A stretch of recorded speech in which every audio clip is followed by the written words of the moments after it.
ML Madan ने जिंदगी को चुनौतियों से जीता।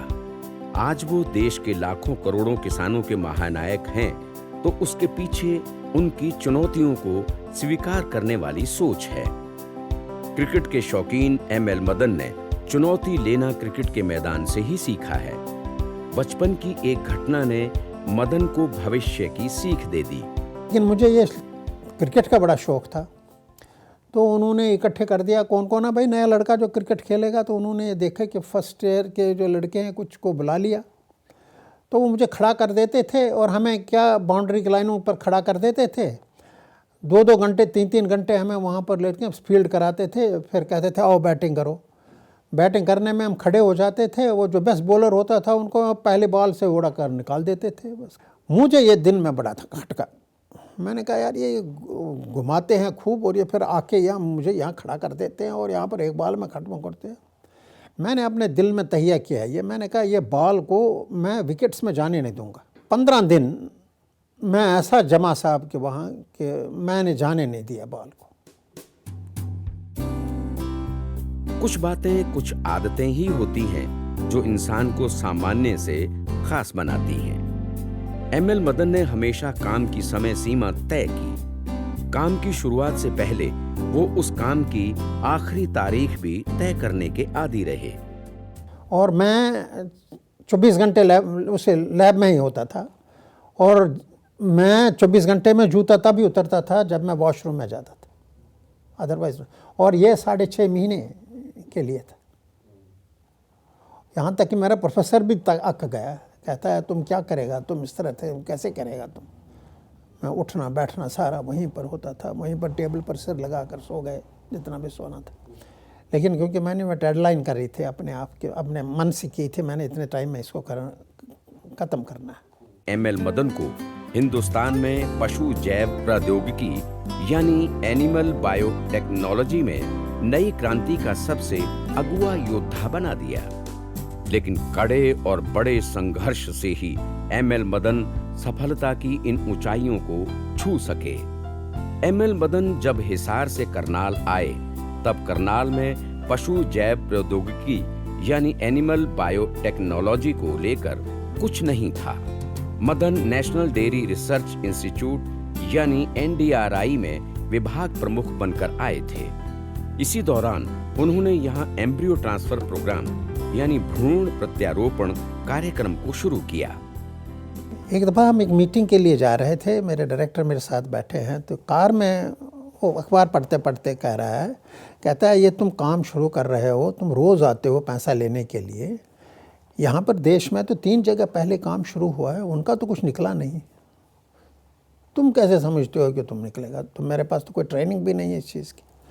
मैंने कहा कि जी मैं अपने आप को इक्विप्ड समझता हूँ और मैं आपसे वादा करता हूँ कि दिसंबर से पहले मैं आपको ये काम दे दूँगा, लेकिन मुझे आप ये फैसिलिटीज़ दे दीजिए, कुछ फैसिलिटीज़। अपने निदेशक को काम की और उसके अंजाम की आखिरी तारीख देकर एमएल मदन अपने मिशन में जुट गए। डिपार्टमेंट से जो मदद मिली सो मिली, लेकिन किसी काम को रुकने नहीं दिया मदन ने। पहली कामयाबी आई, मगर आते आते हादसे का शिकार हो गई। लेकिन उसी हादसे ने दूसरी और नई कामयाबी का रास्ता प्रशस्त किया। ये सिंगला साहब थे मेरे साथ, तब सिंगला चौहान नहीं आया था। सिंगला साहब थे, तो मैंने उसको सिंगला को कहा कि आप करोगे इस तरह? कहता है हाँ जी बिल्कुल करेंगे। तो हमने इधर उधर से इकट्ठे करके, हमारे पास बाइनोकुलर माइक्रोस्कोप नहीं, किसी लेबोरेटरी माइक्रोस्कोप ले ली, किसी के पैट्री डिश ले ली, किसी से कुछ इकट्ठे करके कर दिया। और जिस दिन हमने पहला एम्ब्रियो सपोजली हमने कहा वहाँ पर देख लिया, वो कहाँ था? वो फील्ड में था, जहाँ पर हमारे कैटल यार्ड है। वहाँ पर हमारे पास माइक्रोस्कोप नहीं थी जिसमें हम उसको देख सकें। उसको लाना होता था हमें यहाँ पर बिल्डिंग में, और वो मैं अपने हाथ में बड़ा एक्साइटेड है, हमने आज ये फ्लश किया और फ्लश से अब वो निकल आएगा और मैं एम्ब्रियो इसके अंदर है, हमें ये है कि मैं लेके आ रहा हूँ। ऊपर पहुँचा मैं, वो 3rd फ्लोर पर था उसका कमरा, डॉक्टर प्रसाद का। जो ही मैं ये पैट्री डिश करके कमरे में घुस गया, उधर से वो उसमें ये डोर क्लोजर था, उसने इतनी ज़ोर से दरवाज़ा खोल गया, ये पैट्री डिश मेरे हाथ से गिर गई। It went on the floor. ये हमारे तकरीबन 1.5 महीने की मेहनत थी। It went on to the floor. What a disappointed was it was. लेकिन जब ये ज़मीन पर गिरी, मैंने कहा कि मेरा ये विचार है कि मैं कुछ गलत कर रहा था, मैं कुछ गलत करता, हमें वो रिजल्ट जो चाहते थे वो नहीं आता। This is a direction to me that I have suffered this defeat. ये मैं अनसक्सेसफुल रहा इसलिए क्योंकि नेक्स्ट टाइम जब करूंगा मैं सक्सेसफुल रहूं। सो दिस ये जो डिफीट था, this was an step to my being successful and that's exactly happened. So we went with more dedication, अब मोर केयरफुली। अब हमने मांग के बाइनोक्यूलर माइक्रोस्कोप वहीं ले गए, फिर वहाँ करके और सक्सेसफुली हमने फ्लैश करके एम्ब्रियो निकाला। पशुओं में प्रजनन बायोटेक्नोलॉजी की नींव भारत में एमएल मदन ने ही रखी। मदन पहले ऐसे वैज्ञानिक हैं जिन्होंने देश में पहली बार इसकी शुरुआत की।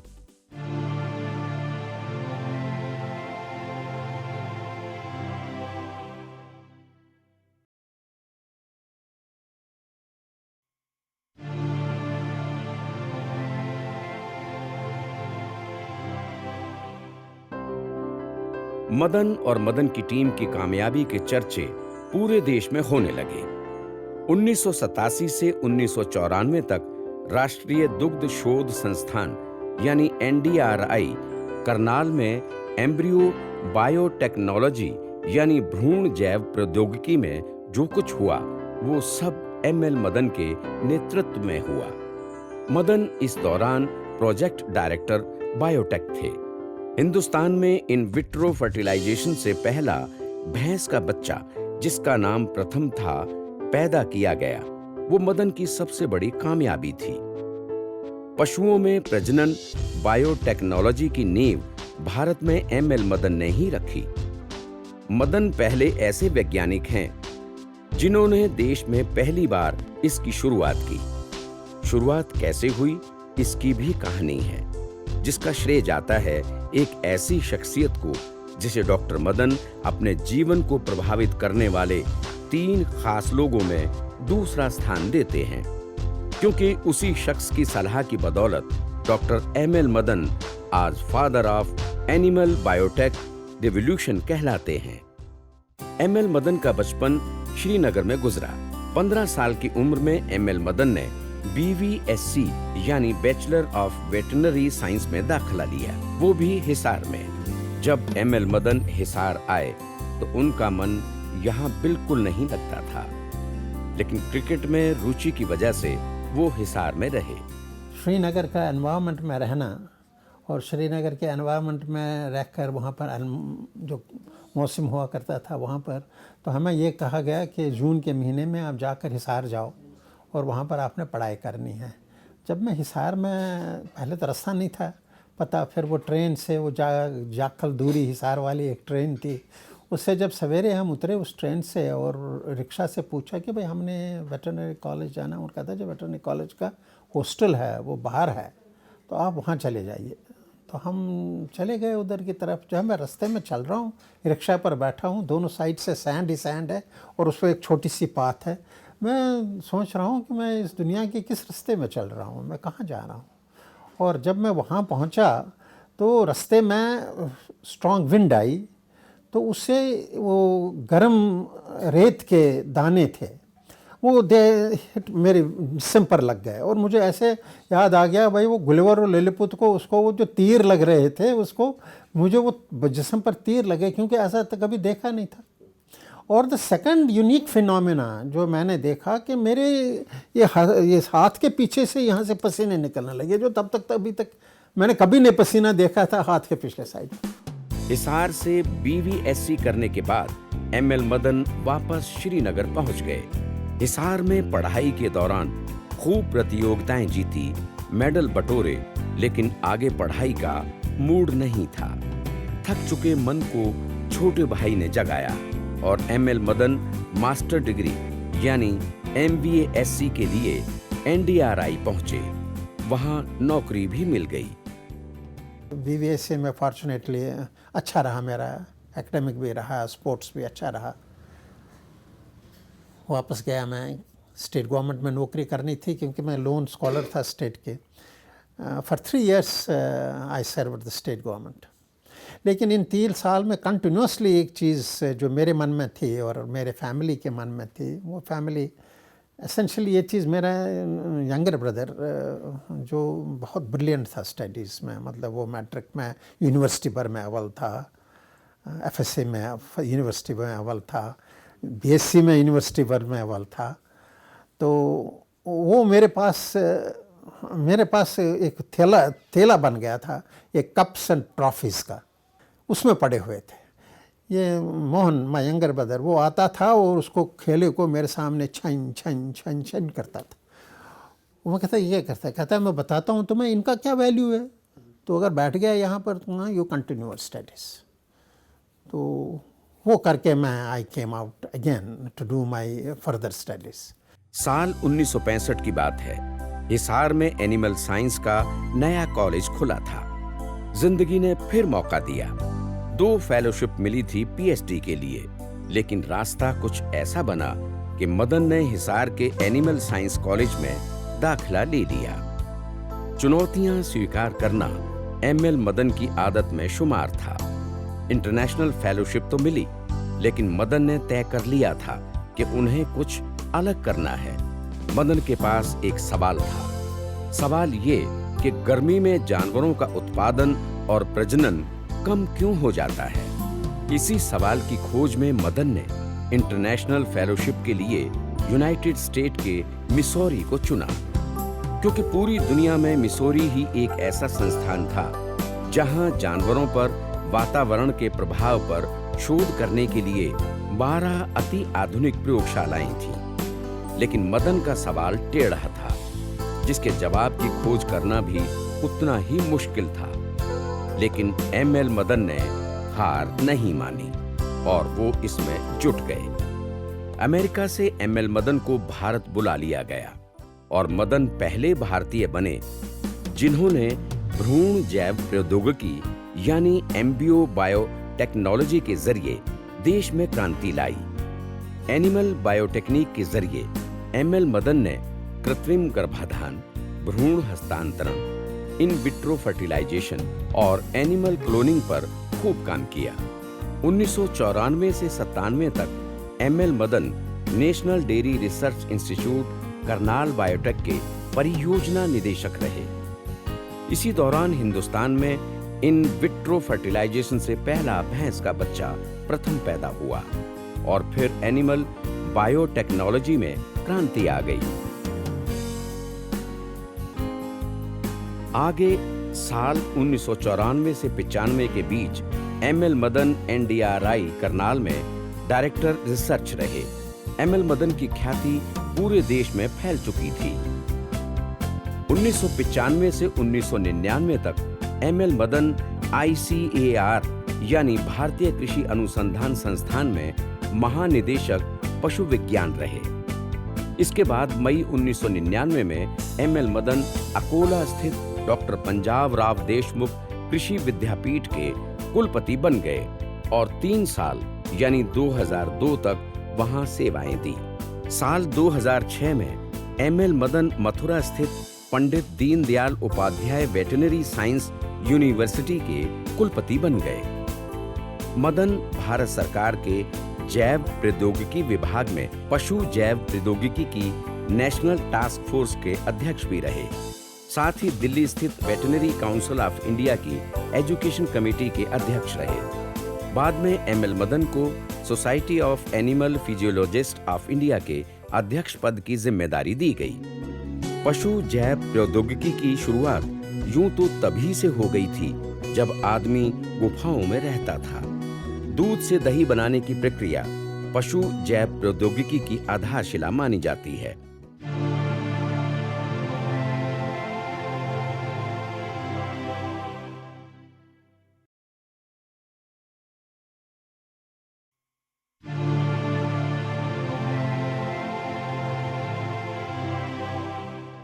डॉक्टर एमएल मदन को भी ऐसे ही रिसर्च करने का मजा आता था जिसमें फार्मर्स का कोई फ़ायदा हो सके, फार्मर्स की कोई भलाई हो सके, उनको कोई नई टेक्नोलॉजी मिल सके। तो उसके अंदर, उस प्रोग्राम के अंडर हमने डिपार्टमेंट ऑफ बायोटेक्नोलॉजी ने हमें पैसा दिया और डॉक्टर एम.एल. मदन की गाइडेंस में हम लोगों ने बहुत काम किया और बहुत एंजॉय किया। एज ए पर्सन जहाँ तक मेरा एक्सपीरियंस का सवाल है, मैं उनके साथ में बड़ा क्लोजली उनके साथ जुड़ा रहा और मैंने ये पाया है कि जब भी कहीं पर कई बार कोई गलती होती है तो वो उसको बोलते थे कि इसको ठीक ढंग से सुधारो, और टीम को इनकरेज करते थे, उनके लिए फैसिलिटीज़ उन्होंने देना, तो जिसकी वजह से हम कुछ कर पाए हैं जो आज के उसमें डेट में है, NDRI में जो भी अचीवमेंट्स हो रहे हैं, ये सब उन्हीं की देन है, मैं ये कहूँगा। पशु जैव प्रौद्योगिकी की शुरुआत यूं तो तभी से हो गई थी जब आदमी गुफाओं में रहता था।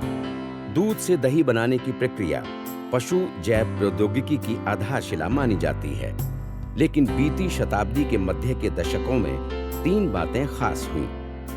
पहली तो ये बात पता लगी कि जीन क्या होते हैं, कैसे वो गुणों को एक पीढ़ी से दूसरी पीढ़ी में लेकर जाते हैं। दूसरी बात, वैज्ञानिकों ने प्रोस्टाग्लैंडिन नाम का ऐसा यौगिक इजाद कर लिया जिसने पशु की प्रजनन शक्ति को बनाए रखने में बड़ा योगदान दिया। और तीसरा, हार्मोन को हम पहचानने लगे, उनकी कार्यशैली को जानने लगे। इन 3 बातों के जानने से पशु जैव प्रौद्योगिकी को आधुनिक युग में नई दिशा मिली। कुदरती तौर पर जानवरों में बच्चे के पैदा होने की घटना को वैज्ञानिकों ने पहले मैकेनिकल या हाथों के नियंत्रण में लाया। ये बड़ी चुनौती थी। M.L. मदन इसी के मास्टर रहे। कुदरती तौर पर जिस समय क्या होता है,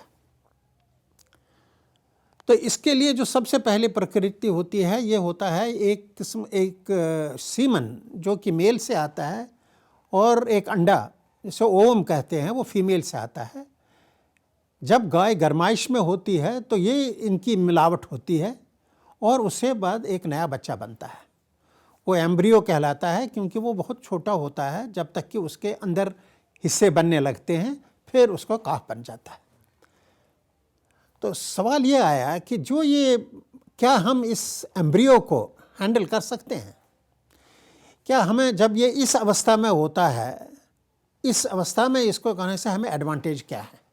तो पहला जो एम्ब्रियो बायोटेक्नोलॉजी का फर्स्ट स्टेप था वो ये था कि इस एम्ब्रियो को अपने आँखों के सामने दे सकें, लेबॉरेटरी में देख सकते हैं, लेबॉरेटरी के बेंच पर देख सकें। तो शुरुआत यहीं से हुई कि एम्ब्रियो कलेक्शन का प्रोसेस था। एम्ब्रियो कलेक्शन, गंडाशा होते हैं जो ओवरी होती है, उसके अंदर हज़ारों लाखों होते हैं ये अंडे। तो उन अंडों को वहाँ से निकालें कैसे, और उनको निकालने के लिए ये जो मैंने कहा आपका हार्मोन्स थी, जिनके पहले पता नहीं था, ये हार्मोन्स को बाहर से इंजेक्ट करके इनको हार्मोन्स लगाकर जानवर में सुपर ओवुलेट करते हैं। जबकि ये एक अंडा देता था, अब एक ही टाइम पर ये एक से ज़्यादा 2, 4, 8, 10, 15, 20 अंडे ओवरी से निकलते हैं। इनको क्या करते हैं नेचुरल सर्विस में, तो वो हम आर्टिफिशियल इंसेमिनेशन करते हैं। आर्टिफिशियल इंसेमिनेशन से ये सारे अंडे जो होते हैं ये फर्टिलाइज हो जाते हैं। कुछ होते हैं, कुछ नहीं होते हैं, क्योंकि वो नेचुरल प्रोसेसेस हैं। उस वक्त तो हम ये समझते नहीं थे पूरे के भी ये प्रोसेसेस क्या हैं। तो उसमें से जब ये फर्टिलाइजेशन हो जाती है, ये जो होता है शुक्राणु, ये शुक्राणु जो अंडे के साथ बनता है, तो जब ये मिलता है इसको फर्टिलाइजेशन कहते हैं। फर्टिलाइजेशन के बाद फिर ये बढ़ता। अगर ये सक्सेसफुल फर्टिलाइजेशन हुई है तो एक गैस्ट्रोला, एक ब्लास्टोला में बनता है और फिर एक एम्ब्रियो की शक्ल लेता है। इस एम्ब्रियो की शक्ल में एक सेल का होता है। फिर ये एम्ब्रियो डिवाइड होने लगता है, तो जिसमें 4, फिर 4 से 8, 8 से 16, 16 से इसी तरह 64, ये बढ़ते रहते हैं। और ये बढ़ने के साथ इसमें 3 लेयर्स बनते हैं। सबसे पहला लेयर जो होता है उससे हमारी ये जो लिम्स होती हैं, एक्सट्रीमिटीज़ होती हैं, जो सबसे अंदर वाला होता है, उससे हमारा जो गैस्ट्रोइंटेस्टाइनल ट्रैक होता है, जो बीच वाला लेयर होता है, उसमें हमारा दिमाग वर्टेब्रल कॉलम बनता है। तो इस तरीके से इसके हिस्से हिस्से हो जाते हैं और ग्रोथ बढ़ती जाती है और ये एम्ब्रियो की शक्ल में रहता है उस दिन से तकरीबन 14 दिन तक। 14वें दिन के बाद ये बढ़ने लगता है। एक ओम स्टेज होता है, एक एम्ब्रियो स्टेज होता है, फिर ये फीटस बनने लगता है, बच्चा बनने लगता है। हमारे देश में गाय की 3-4 नस्ल ही ऐसी हैं जिन्हें हम दुधारू नस्ल के तौर पर जानते हैं, जिनमें सिंघी, गिर, शाहीवाल और थापरकर है।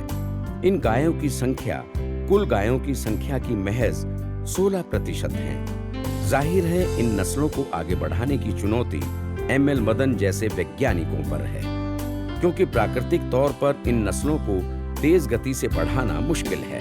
ऐसे में जैव प्रौद्योगिकी यानी बायोटेक्नोलॉजी ही एक उपाय है। हमारे देश में जिन नस्लों का बोलबाला है उनका दुग्ध उत्पादन अभी तकरीबन 4000 लीटर है, जबकि दुनिया की जानी मानी नस्लें 7 से 8000 लीटर का उत्पादन दे रही हैं। ऐसे में हमारे सामने क्रॉस ब्रीडिंग विकल्प के तौर पर सामने आया, जिससे हम नस्लों को सुधार सकते हैं। जाहिर है पशुधन की वृद्धि को बढ़ाकर हम देश की कृषि में गुणोत्तर वृद्धि देख सकते हैं। उम्मीद की किरण तकनीक पर टिकी है, जिसके जरिए हम उत्पादकता को 15 से 20% पर ला सकते हैं और देश के किसानों के बीच उन नस्लों को वितरित कर सकते हैं। प्रयोगशालाओं में बीमारियों के वैक्सीन पर खूब काम हुआ है, लेकिन देश का किसान वैक्सीन पर पैसे खर्च नहीं करना चाहता। हमारे पास ऑलरेडी डिजीज़ के लिए वैक्सीन्स हैं, हमारे पास डायग्नोस्टिक्स हैं, लेकिन हम उनको यूज़ नहीं कर पाते हैं उसको, क्योंकि हम बनाते हैं वैक्सीन, वो तैयार लेना कोई नहीं है, क्योंकि उस पर इन्वेस्टमेंट है और वो इन्वेस्टमेंट कोई करता नहीं है। क्योंकि अगर कोई लेबॉरेटरी में चीज़ बनी, वो हम कहते हैं जी ये इंडस्ट्रियलिस्ट लेकर, इंडस्ट्रियलिस्ट करता है जी मैं बड़ा सा बढ़िया वैक्सीन बना दूंगा, लेकिन वो खरीदेगा कौन मेरे से? मैं तब ये बनाऊंगा, इस पर पैसा लगाऊंगा कि कल खरीदने वाला कोई होना चाहिए। और ख़रीदने वाला वो कहता, किसान तो कहता है जी मुझे आप ये दोगे इस पर गवर्नमेंट की तरफ से तो मैं यूज़ करूँगा, नहीं तो मैं नहीं यूज़ करूँगा। जब तक कि किसान में ये जागृति नहीं आए, वो जागृति कैसे आए? अगर उसके पास उन्नत किस्म का जानवर हो। किसान पशुपालन के महत्व को कम समझ पाया है। खेती की तुलना में किसान ने पशुपालन को अपनी प्राथमिकता में बहुत पीछे छोड़ रखा है, जिसका असर देश की कृषि अर्थव्यवस्था पर सीधा पड़ रहा है।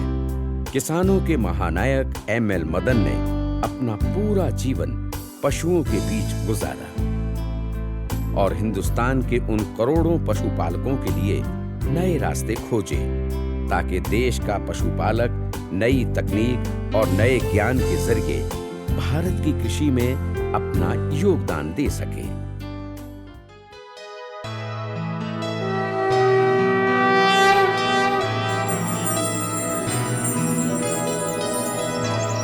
हिंदुस्तान में कृषि क्रांति के रचयिता, समाज सुधारक और स्वभाव से विद्रोही एक ऐसा महर्षि जिसने कृषि को लेकर देश की सोच को दिशा दी। परीक्षा की इस घड़ी में देश के पहले प्रधानमंत्री पंडित जवाहरलाल नेहरू ने जिस कर्मठ शख्सियत के करिश्माई नेतृत्व का यकीन किया और जिनके मजबूत कंधों पर कृषि के क्षेत्र में क्रांति की नींव रखने की जिम्मेदारी सौंपी, वो थे डॉक्टर पंजाब राव श्यामराव देशमुख।